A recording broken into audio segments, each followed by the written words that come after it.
बिस्मिल्लाहिर्रहमानिर्रहीम। लाखों करोड़ों दुरूदो सलाम नबी पाक सल्लल्लाहु अलैहि वसल्लम पर और उनकी आल पर। मैं हूँ कुलसूम हाशमी और आप हैं मेरी यूट्यूब फैमिली का हिस्सा। अल्लाह से दुआ है कि आप जहाँ कहीं भी हो खैरियत से हो। अगर अभी तक आपने मेरे चैनल को सब्सक्राइब नहीं किया, चैनल को सब्सक्राइब करें, लाइक करें, कमेंट्स करें और बेल आइकन के बटन को प्रेस करें ताकि मेरी आने वाली हर नई वीडियो आप तक पहुंच सके। मोटरवे पे आया पेश ऐसा खौफनाक हादसा कि जो बंदा था चीन से आ रहा था वापस, वो गायब हो गया। वो कहाँ चला गया? बाद में इतला आई कि उसको मोटरवे पे मार दिया गया। कौन लोग हैं जो मोटरवे पे उसको मार के तशद्दुद करके उसकी लाश को फेंक गए?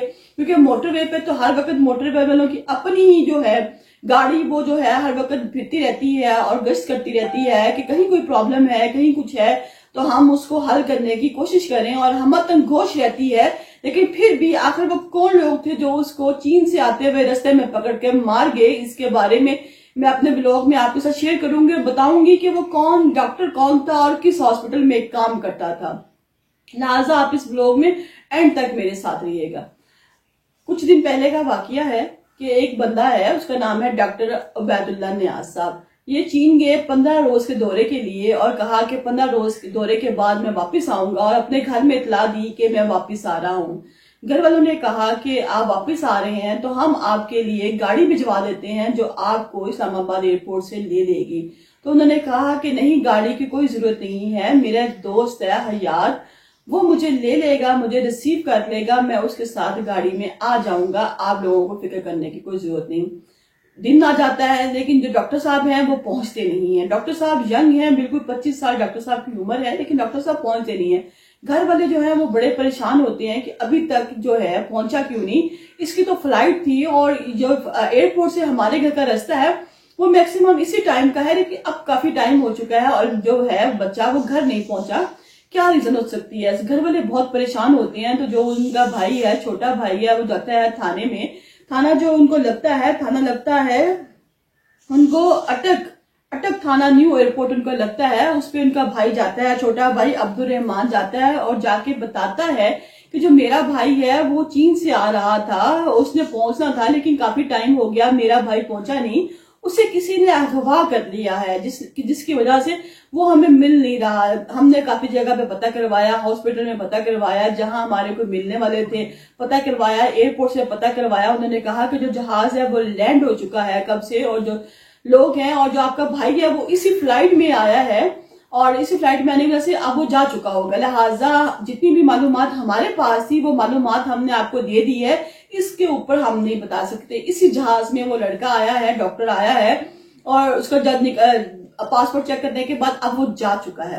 वो बड़े परेशान होने के बाद जब वो जाते हैं थाने में जाके A to Z ऐसे ही जाके FIR कटवा देते हैं और कहते हैं कि हमारे जो भाई है इसको किसी ने अगवा कर लिया है, इसीलिए इसका अभी तक कोई पता नहीं चल सकता। थाने वाले पुलिस वाले पूछते हैं कि कोई आपको किसी अगवाकार का फोन आया, कुछ पता चला आपको कि किसी ने कोई रकम का तकाजा किया हो, किसी ने कुछ कहा? उसने कहा कि नहीं, ऐसी कोई कॉल नहीं है, लेकिन हमारा भाई घर नहीं पहुंचा।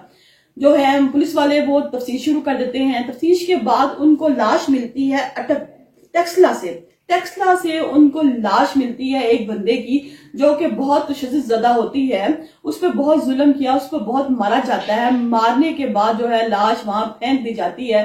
पुलिस वाले जब उस लाश को पकड़ते हैं तो वो इन्हीं लोगों को फोन करते हैं और पूछते हैं कि क्या मसला है, आप आए यहाँ पे आकर देखें, पहचाने और हमें बताएं कि कौन सा मसला था जिसकी बिना पे अगर आपका ये बंदा है तो उसको मार दिया गया है, उसको कत्ल कर दिया गया है। वो लोग जाते हैं, जाकर देखते हैं तो कहते हैं कि ये तो हमारा ही बेटा था जो चीन गया हुआ था और चीन से 15 दिन के बाद आने वाला था, और जिसके खिलाफ हमने FIR कटवाई थी। तो उन्होंने कहा अब आप हमें बताएं कि इसका किसी के साथ कोई दुश्मनी आपकी या इसकी किसी के साथ, क्योंकि प्रोफेशनल लाइफ में भी इंसान की बहुत जेलसी होती है, बहुत दुश्मनी होती है।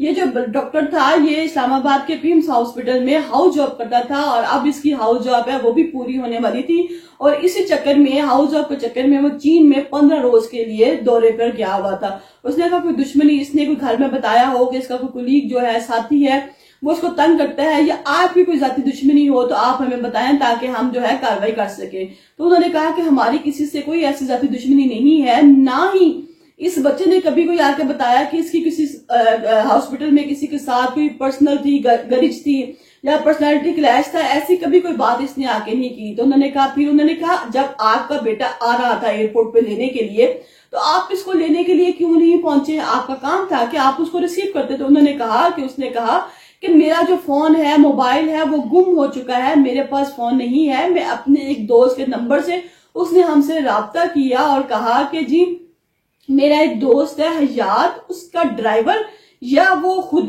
मुझे एयरपोर्ट से पिक कर लेगा और घर छोड़ जाएगा, आप बेफिक्र रहे, मैं खुद ही घर पहुंच जाऊंगा। मेरा मोबाइल वहां चोरी हो चुका है और आप लोग अब मुझे बार बार कॉल करके परेशान मत हो। कहते हम लोग तो बेफिक्र होकर बैठ गए कि ये अपने दोस्त हयात के साथ आ जाएगा। हयात के बारे में मैं आपको बताती चलूं कि इन लोगों का, डॉक्टर साहब का जो है एक अपना बिजनेस भी था, इनका फैमिली बिजनेस भी था, और जो ये हयात है ये उनका बिजनेस पार्टनर भी था। ये उनके साथ काफी टाइम से इन लोगों का एक दूसरे के घर में आना जाना और बिजनेस का काम था। ये लोग इकट्ठे बिजनेस भी करते थे, जिसकी वजह से ये हयात पे इन लोगों का बहुत इत्मीनान था और अक्सर आना जाना भी इनका हयात के साथ होता था। जब हयात को बुलाया गया, हयात से पूछा गया कि भी ये बच्चा, ये डॉक्टर साहब किधर गए हैं, जो बता रहे थे कि मैं जो हूँ वो हयात के साथ या हयात के ड्राइवर के साथ घर आऊंगा, लेकिन ये घर नहीं पहुंचा। तो हयात ने कहा कि जी इसकी जो फ्लाइट थी वो लेट हो गई थी, मेरा जो बंदा है वहां पे खड़ा रहा, लेकिन जब ये नहा आया, इसके पास मोबाइल भी नहीं था जिसकी वजह से हम राब्ता कर सकते हैं, तो मेरा जो ड्राइवर है ये वापस आ गया इसको रिसीव किए बगैर। तो ये जो है ये खुद ही वहां से चल पड़ा होगा। इसके बारे में मैं नहीं बता सकता क्योंकि जो मेरा बंदा है जब तक वहां खड़ा रहा ड्राइवर, तब तक फ्लाइट नहीं आई थी। काफी इंतजार करने के बाद उन्होंने बताया कि फ्लाइट बहुत लेट है, तो मेरा ड्राइवर वापस आ गया, लिहाजा मैं इसके बारे में कुछ नहीं कह सकता। लेकिन घर वालों को ये भी था कि ये हमारा बिजनेस पार्टनर है, हमारे साथ काम करता है, उनका शक इसकी तरफ भी जा रहा था। लेकिन अभी तक कोई भी किसी भी किस्म की जो कार्रवाई है वो नहीं हो सकी और अभी तक कोई भी जो रिजल्ट है वो सामने नहीं आया। पुलिस अभी भी तफ्तीश कर रही है कि इसको मारने के बाद तशद्दुद करना। एक तो इंसान को मारना होता है ना, मोटरवे पे हम जब भी सफर करते हैं हम अपने आप को सेफ समझते हैं कि जी हम सेफ हैं, अगर कोई भी परेशानी होगी, कोई भी मुश्किल होगी तो मोटरवे वाले हैं वो यहाँ पे फिर रहे होते हैं, वो हमें बताएंगे। अक्सर कभी गाड़ी खराब हो जाए तो जो पास से मोटरवे की गाड़ी गुजर रही होती है वो आपसे पूछती है, सर मैडम आपको क्या प्रॉब्लम है, आप हमें बताएं, हम आपका प्रॉब्लम हल करने की कोशिश करते हैं।